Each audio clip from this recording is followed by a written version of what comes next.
بسم اللہ الرحمن الرحیم۔ السلام علیکم۔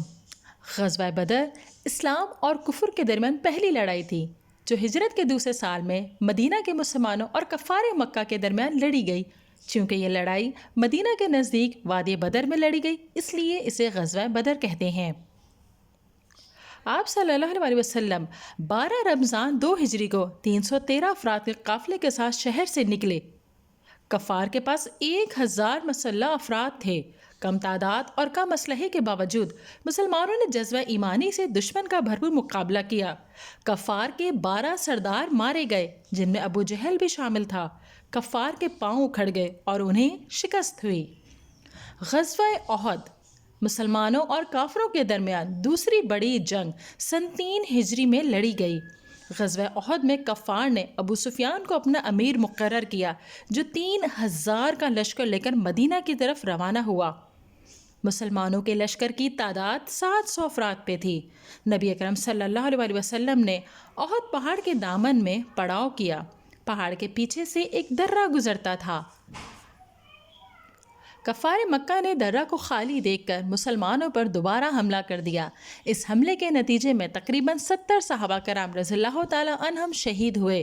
آپ صلی اللہ علیہ وسلم نے مسلمانوں کی فوج کو دوبارہ منظم کیا اور کفار کا پیچھا کیا۔ غزوہ خندق 5 ہجری میں ہوئی۔ کفار مکہ کے ایک بڑے لشکر کے ساتھ مدینہ منورہ کی طرف بڑھے، جس کی تعداد تقریباً 10,000 تھی۔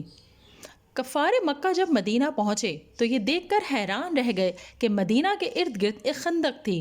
انہوں نے اس سے پہلے کبھی خندق نہ دیکھی۔ اب مجبوراً انہیں مدینہ منورہ سے باہر صحرا میں پڑاؤ کرنا پڑا۔ کفار کے کچھ لوگوں نے خندق عبور کرنے کی کوشش کی، مگر وہ ناکام رہے۔ ارشاد ربانی ہے سورہ احزاب آیت نمبر 9، اے ایمان والوں، اپنے اوپر اللہ کا احسان یاد کرو جب تم پر کفار کے لشکر چڑھ آئے، پھر ہم نے تمہاری مدد کے لیے ان پر تیز آندھی بھیجی اور فرشتوں کے لشکر بھیجے جنہیں تم نے نہیں دیکھا، اور جو تم کر رہے تھے اللہ اسے خوب دیکھنے والا تھا۔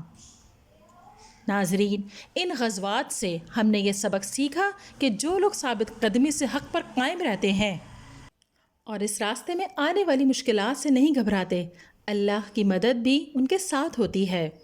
ناظرین، اگر ویڈیو پسند آئی ہے تو اسے لائک کیجئے، شیئر کیجئے، کمنٹ دیجئے اور چینل کو ضرور سبسکرائب کیجئے۔